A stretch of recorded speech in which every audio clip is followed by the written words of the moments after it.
what I do down here as a volunteer is I cut the grass, maintain the surrounds of the pitch. Graham is one of the people that I would say is irreplaceable to the club. We're just starting what is my 53rd year now running the club, and Graham's been with us around about 40 now. He started as a player manager and he was a natural groundsman. So when we got our own ground and our own pitch, for a season he was going to look after it for us. And 39, 40 seasons later, he's out here as the sole groundsman, running everything. I very rarely get any assistance from anybody on the actual side of the pitch side. No, there's not many people that are willing to cut grass. They find it hard work. And I must admit, if there's anything in the football ground that needs doing, he's the one I phone first, because I know he'll come down here. Not a single day goes past where Graham's not here doing a job of some sort at the football ground. To me, as a football club, completely irreplaceable. The positive side to doing it is you can get the enjoyment out of seeing it when it's finished, and when they're playing well and winning games, and it's enjoyable, and the camaraderie with the teams. You know, it's nice to know my efforts as a volunteer are appreciated, because sometimes you think that, why am I doing it, or is it worthwhile? Especially when it's freezing cold and pouring with rain.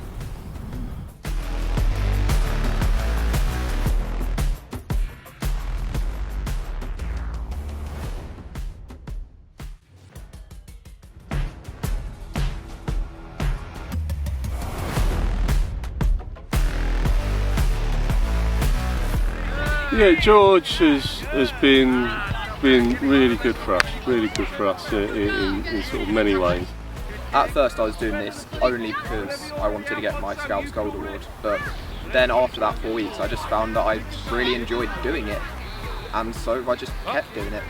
It helps us to have productive sessions for the kids. It helps us to break them down into smaller groups to coach, and the key thing is it allows the kids to enjoy the session. You know, he's popular with the kids. Well, I would say that the young people here, they mainly come because they enjoy it. That's the main thing about doing this inclusive session. It's just helping them build confidence and on and off the pitch. You can see that all of them just have fun whenever they come here, and it's honestly just been amazing being a part of it. To a certain degree, with teenagers, they can be quite insular and nervous, and I think we've seen him come out of his shell in the sessions a little bit. I would definitely say that volunteering here has helped me in many different ways. One of them being confidence, leadership, and of course it's given me a new perspective, because as a player you don't actually understand how difficult it can be sometimes as a coach. The key thing I found with George is his proactiveness in finding a child that might be struggling and just attaching himself to them and going one-to-one. It's really quite humbling to win, to be honest, because it's only an hour of my time and it seems to make a huge difference for all of their days, and I really just enjoy doing this.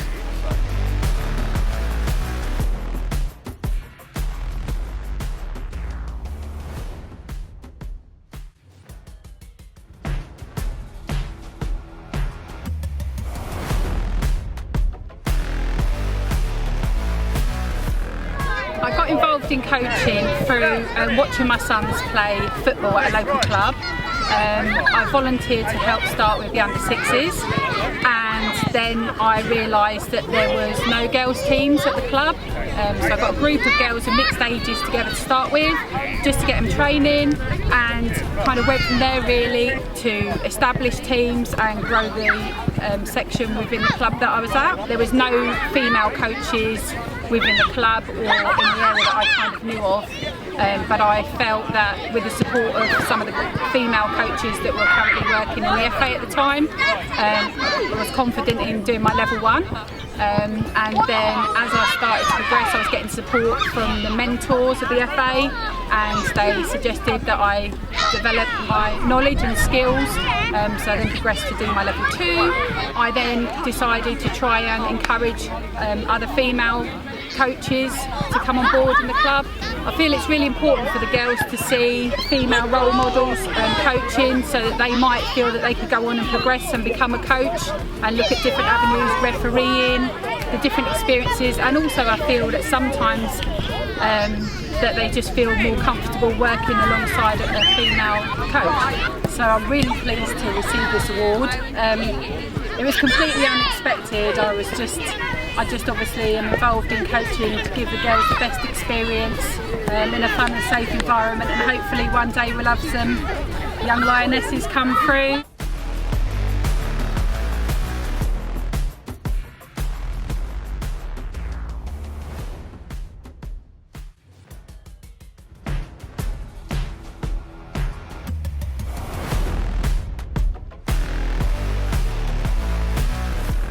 I was a fringe kind of parent who wasn't really getting involved, and I realised for this to continue I need to actually do something and get involved and help the kids, and that was about 2 or 3 years ago.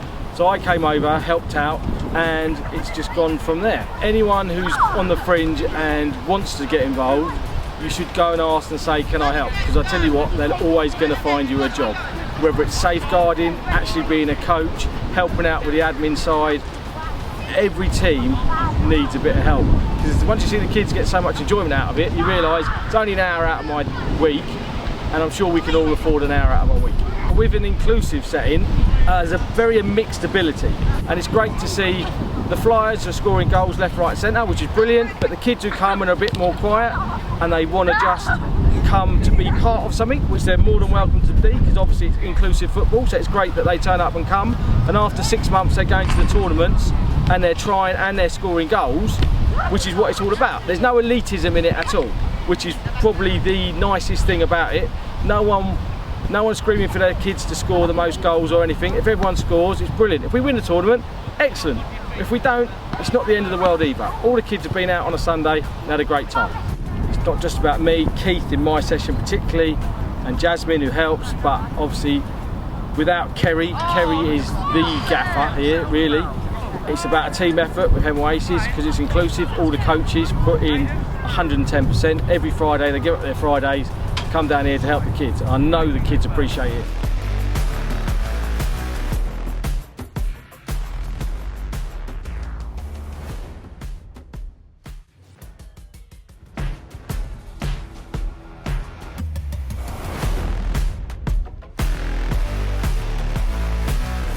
It just started from my son playing, and there was too many kids, not enough teams, and I was one of the parents that stepped up, had my level 1 when I left school, and then just continued the journey from there.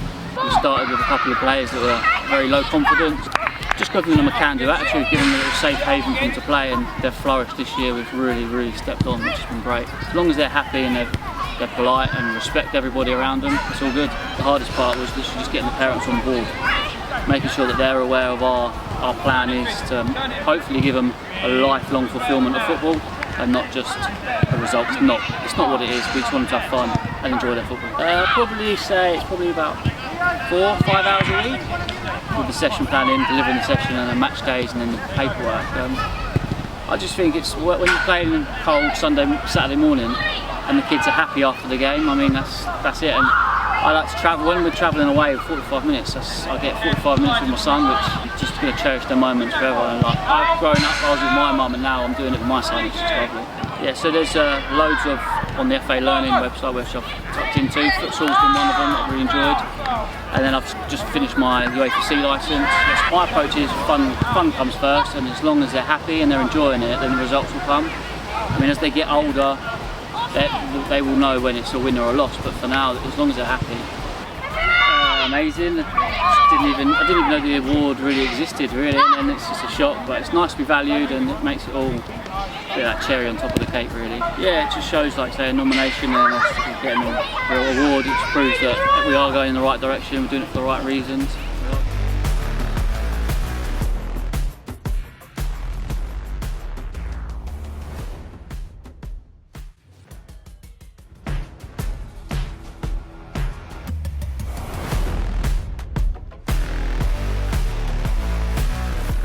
So I got into refereeing because my brother was interested in it, and also lots of people in my year started the course. They said it was challenging, but I was ready to give it a go, and I've always played football. I've played football since I was in year 5. It's come with its challenges, but I'm glad I started it. So it has a lot of different sort of aspects to it, more than I expected. It's brought me skills that I didn't realise it would, like resilience and being able to deal with difficult challenges really like on the spot. You don't have time to sort of think about it before you do it. You just have to make a decision and sort of have trust in yourself and have faith in yourself that you've made the right one. But also it's built my confidence a lot. I mean, before I started refereeing, I wouldn't be able to speak to anybody one-on-one like I am now. So dealing with difficult challenges has been very hard. Obviously I am young and it's definitely a learning curve. I mean, I've laughed, I've cried, I've been through it all. If I had a negative experience, I'd report it and I'd get back to within like a day, which is very impressive. I always felt like my challenges were always being heard by someone and being helped by someone. So it was never a matter of me feeling alone. The Yellow Armbands helped me sort of like before games. I always speak to managers, I tell them that I am under 18s and that, so I am still learning. I feel like in a lot of cases it does help. Managers are always trying to tell their parents and their players that she's not much older than you, like you've got to be respectful, you've got to make sure that you realise that she is just doing her job. It's all about them learning that, and through discipline, that they need to just sort of take it down a couple of notches when they're talking to someone that's so young. Very appreciated. I mean, it just goes to show that even if you're young you can still do it. Yeah, just knowing that I'm respected and appreciated.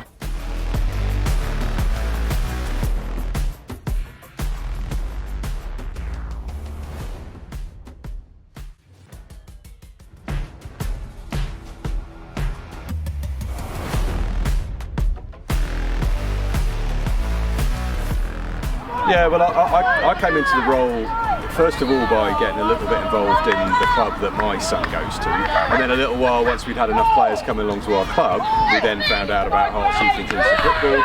We sent a team along to one of the tournaments. That was really good actually. We were quite a bit nervous about what it would be like sending a team along and how would the kids react, but they loved it, had a great time. I got to meet then some of the other coaches who were coaching around Hertfordshire. Obviously some of the people at that time who were running Herts Youth Inclusive, who'd already put a great setup in place. And then became clear that some of those committee members were just keen to kind of wrap up their involvement. Mostly they've been doing it for quite a number of years. Their kids were getting a little bit older, maybe weren't in the age groups anymore, or were moving into adult inclusive. So it became clear that they needed some more people to step into roles. So I mulled it over for a while and sort of saw what they were doing, had a chat to a couple of the people who were on the committee then, and then when the secretary role came free, I said, all right, I'll step in and help out with that. So yeah, well, I think for people who are thinking about it, I mean, in a way, I would just say go for it. I think there's sometimes a little bit of nervousness. I mean, particularly with disabilities, people get a bit nervous about whether they're going to say the wrong thing, do the wrong thing. But actually, what you find is, I mean, you learn as you go. But also, actually, it's just very satisfying. It's just really nice to see that they get to have those same experiences as any other kid does, and I get a lot out of that. I enjoy taking my son along, and I'm just glad that I can then offer that to some other kids as well, and and the parents often very appreciative as well. Nice to be recognised, but I say I'm very much standing on the shoulders of people who've done this before me, and and I say all the helpers who help with Herts Youth Inclusive as well. So there's lots more people involved.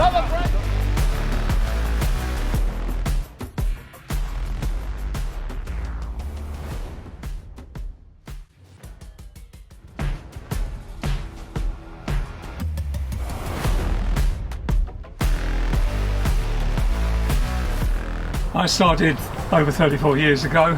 I joined as registration secretary for the league, and Elaine joined a year later as assistant registration secretary, and we both progressed through the league from then on till now. I as chair and Elaine now as secretary. So it's been a large part of our life, and one that we've done together. I think basically we both enjoy football.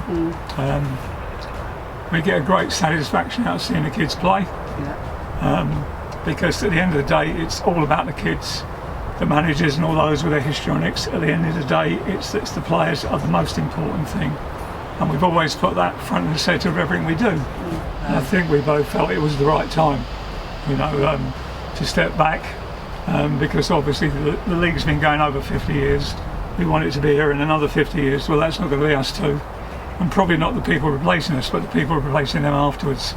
I think it's in a very strong position. We've brought in some good young people to take over. You know, the young woman that's taken over for me as league secretary, she's got all the enthusiasm and energy I had 20 years ago, which I haven't got in my 60s, you know, but she has got it in spades, and she's really keen and learning very, very quickly. So it's now down to them to carry the torch forward, get the succession planning right, and make sure that football continues to grow for the kids within the radius of Royston. I think I can only say we've got a lot out of it. We've made loads of friends. We get kids still coming up to us in the street that played for us 25 years ago. So we've got that sort of legacy, I suppose. It's very pleasing. We've always worked hard as a league for the kids, and it's nice to get that recognition.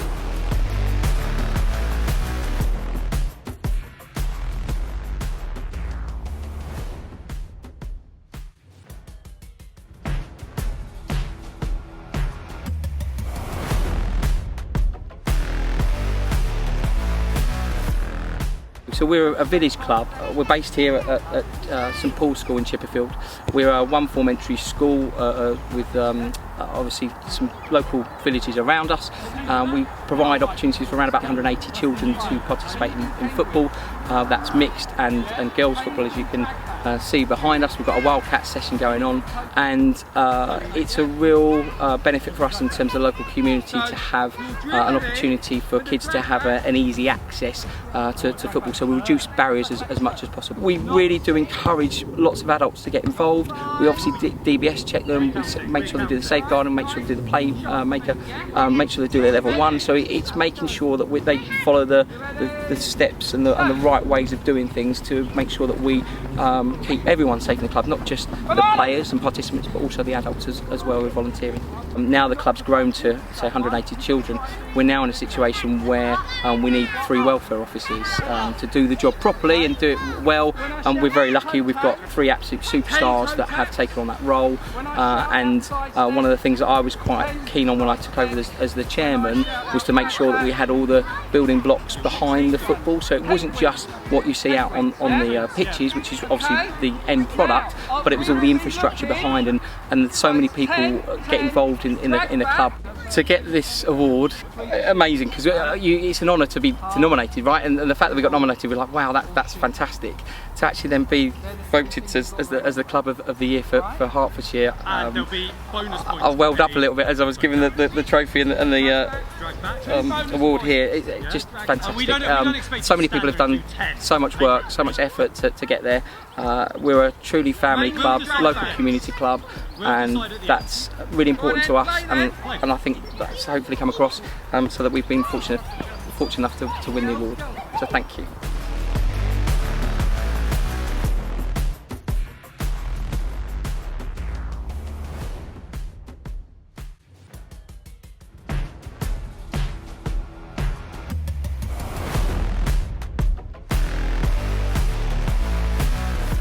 Originally it was set up purely to get ourselves active, get out and about. You know, we're coming out of lockdowns, everyone had not done any exercise, not been out of the house for a long time.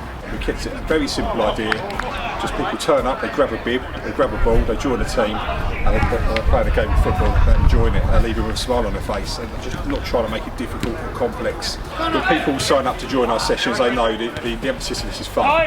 And of course some players will turn up and they'll be better than others, fitter than others, take it a bit more seriously than others. But I think people soon settle down. When they're part of the group, they realise that actually, you know, this it's not a league table, it's not a competition, there's no trophies at the end of it. It's literally about getting out there and being active. People play in great spirits. It's a real big camaraderie amongst the players. Everyone talks about the mental health benefits as well, especially the social aspects of meeting people. We get a lot of people who come here who used to play football but can't commit to joining a team or league, or maybe haven't got sort of the social network to go and join teams, so they come here and play a bit more casually. We seem to get a lot of people new to the area looking for things to do. It's a great opportunity for them to come and meet people and get active at the same time. We're growing so quick. We're from 1 day a week to 2 days a week. And then we're doing 3 days a week, offering opportunities now for over 120 people a week to come and play football in the Recreation League. It's no pressure football, you don't have to commit to it. People turn up and play when it suits them. You'll play one week, not play the next week, whatever you prefer. It's great, and you know, I do it because everyone gets so much out of it and they enjoy it. I wouldn't do what I did if it wasn't, you know, getting people out there, if it wasn't succeeding in getting people active and social. And yeah, so to receive a nomination from within the group and then to get this recognition is absolutely fantastic.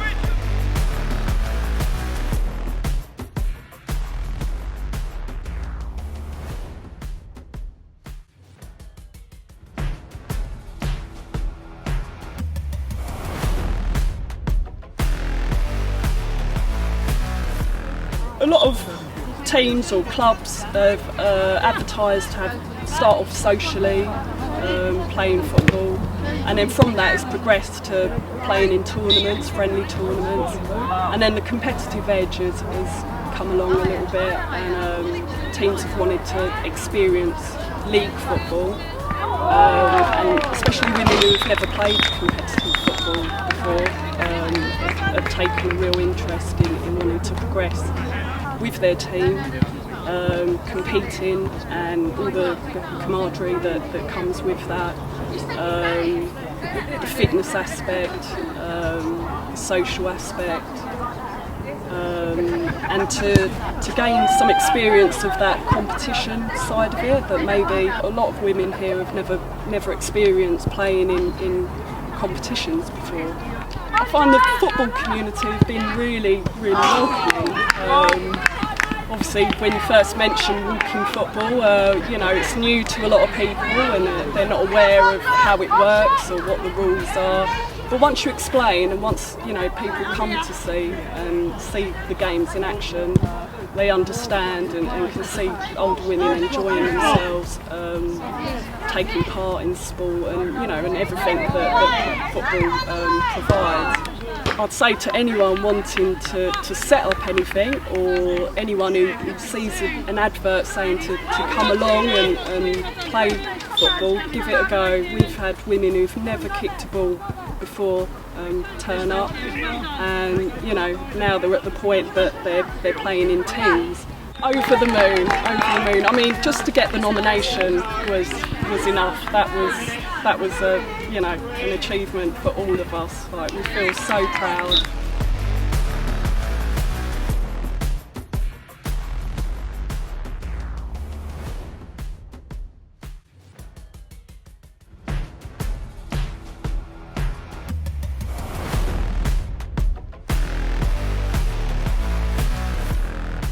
Steve has been instrumental in what everything's gone on here, really. There's probably about just under 100 members now, and I would say he's the glue that kept everyone together. He's a larger than life guy, great right foot on him. He'd either go 20 yards over the bar or through the net. But yeah, whoever turned up, he was the one who said hello to them, gave them their bib, put them in teams. His enthusiasm for football is out of this world, and all new members that came in, he always made them feel really welcome, and just, you know, there isn't a day goes by when there isn't somebody out there talking about him. We've got a club here that have got competitive sides, we've got social sides, a lot of people with various illnesses, a lot of people that might have been widowed, and Steve made sure when they came in, he welcomed them with open arms, and not only was he a friend of many here, but also he was, you know, he was Mr. Walking Football for us. And then when the club moved on and the committee changed, he took over the role of secretary, and he was awesome. He just really took it into his stride. I mean, I hadn't appreciated until I went to his funeral what a background he had, and I could now understand how he was so good at it. Since unfortunately we've lost Steve, it's taken 3 of us to actually do the workload that Steve was doing. So it just summed up how much work and how important he was to the club and how sorely missed he is. So yeah, it's just, you know, somebody will never forget, I think. I really mean that. It means the world, to be honest. It's just a shame the family can't be here today, but I feel honoured to accept it on their behalf. He has been, as I say, just instrumental in so many people having a second breath playing football. A lot of people extended their, you know, fitness levels, everything they get, even just coming here to be sociable, it's because of Steve that many have played here and have continued playing in his absence. So just thank you very much on behalf of our club. Truly wonderful person.